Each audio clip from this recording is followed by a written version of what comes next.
Okay, today we have some news that we must talk about, and that is that Valorant is joining the Esports World Cup with a 3-year partnership. Okay, so Riot and Esports World Cup have announced a 3-year global commercial partnership that will see Valorant, League of Legends, and TFT played at the annual event through 2027. Now, I'm pretty sure TFT and League were a part of it last year. It was just Valorant that wasn't. Here is the poster, the branding they've used here, the Esports World Cup. I don't know if this means that Fnatic, Team Heretics, 100 Thieves, and Sentinels will take part. In fact, I'm pretty sure 100 Thieves will, because Nadeshot was a part of the branding for the Esports World Cup and Valorant's announcement, so pretty sure 100 Thieves will be there. But I guess that this probably means that these teams will also be there, but that's not 100% confirmed, I don't think. But you know, you would think so with this.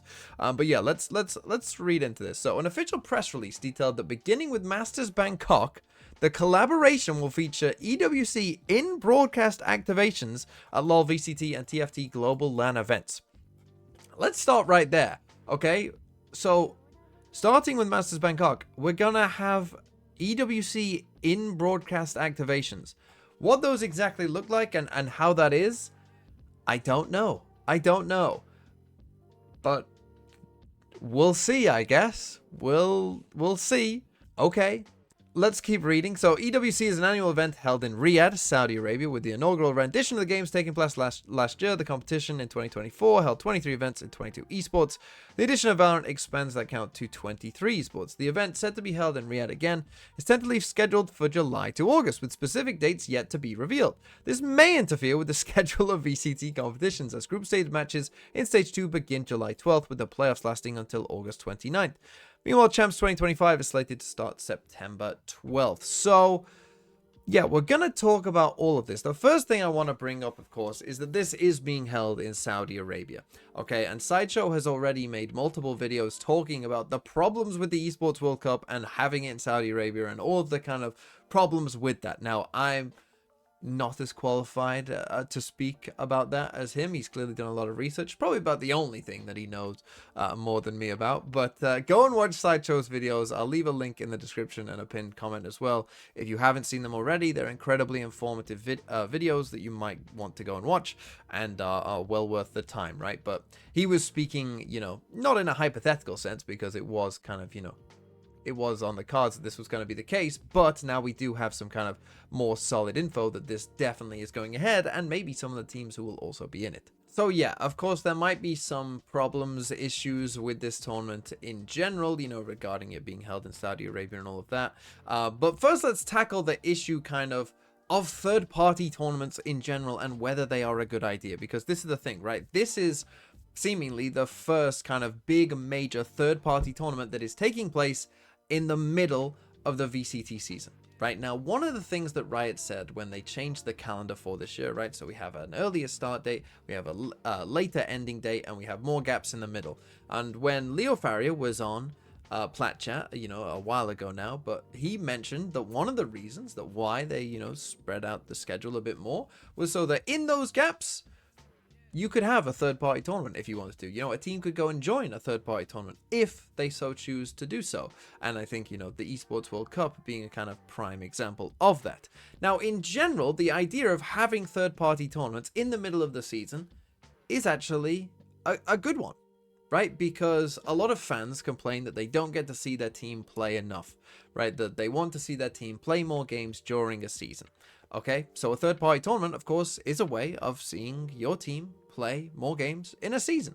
And so that's great, right? Obviously, this particular third-party tournament does have some other issues surrounding it, but the idea in general of having a third-party tournament is absolutely fine. The other kind of on the flip side of that problem that Riot had encountered before in like 2023 was teams like Fnatic, you know, claiming major burnout, right? That they had just been playing way too much, way too regularly, and they never had any breaks because they were going super deep in all these tournaments. Well, third-party tournaments are really a kind of, you know, a way around that in a sense, because it's up to your org, right? You don't have to go and play in them if you want, right? You can take the time off. You can tell your org that you don't want to play in it, right? And you'd rather have the time off and kind of refresh if you'd been playing a lot of Valorant.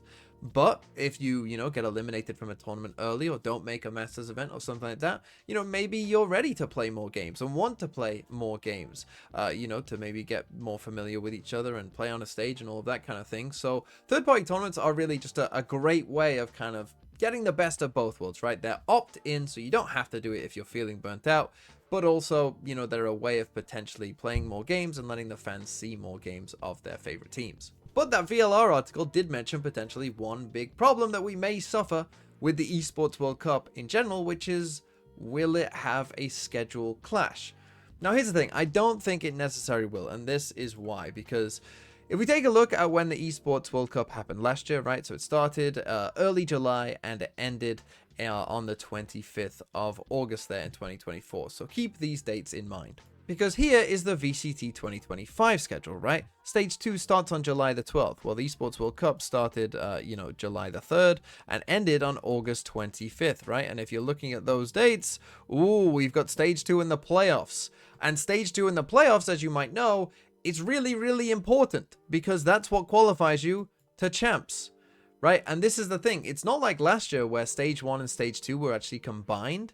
No, that isn't happening anymore. Stage 1 and Stage 2 are now completely separate. Okay, so Stage 2 is on its own, right? If you don't do well in Stage 2, you better hope you have the champ points from, the rest of the season, because you ain't going to champs, unless you do well in Stage 2. So Stage 2 is really, really important to all of the teams, right? So you're thinking about that and going, oh, well, how the hell are they going to fit all of this in? Well, there is an answer. Because whilst the whole Esports World Cup does last a very long time, we can take an example of the League of Legends tournament from last year's to show you that only 8 teams were invited, two from each of these regions for League, and I assume something similar will happen for Valorant as well. And it was just a single elim best of 3s into, a grand final of a best of 5, right? And it only took 4 days to run.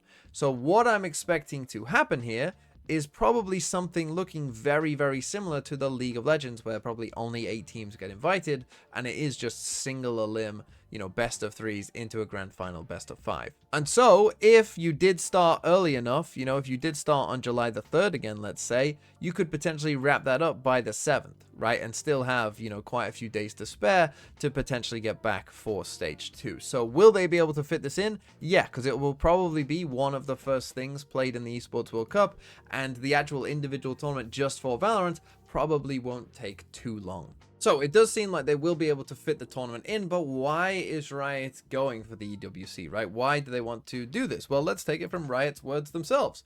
When we made the decision to participate last year, we went into it wanting to evaluate the tournament experience and better understand its benefit to pro players and teams. The feedback we got from players and teams who participated last year was positive. The event's significant prize pool offered crucial financial support for them, providing stability at a time when many esports organizations were working toward a stronger future. The EWC team put on a good tournament that showcased our sports at a high level, and for players in MENA, the EWC was a chance to watch pros in person, often for the first time in their region.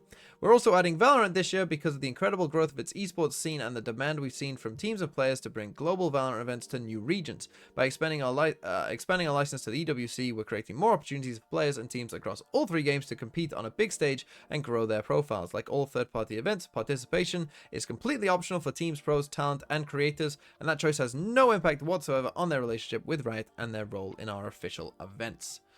So basically, the reason that Riot wants to do this is to allow the teams to potentially get a lot of money, and the prize pools are gonna be pretty substantial. Because again, if we go back to that League of Legends tournament here, you can see that T1 got 400 grand.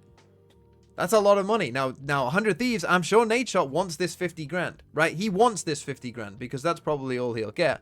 But, he's desperate for that 50 grand. 100 Thieves, they need that, okay?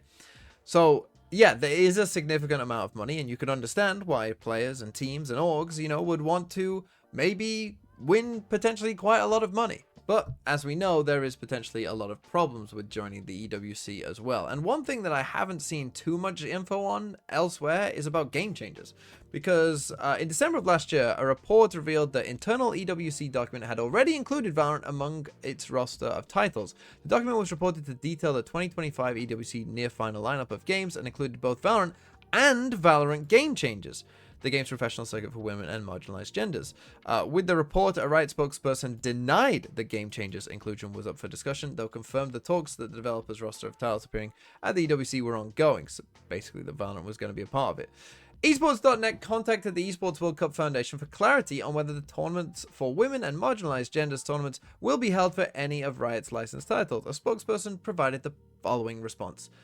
The EWC is currently in the process of finalizing the details for all its tournaments in the coming weeks, including dates, formats, prize pool, and participating teams. While we can't confirm specifics at this time, we look forward to sharing more information soon. So a big fat no comment, essentially.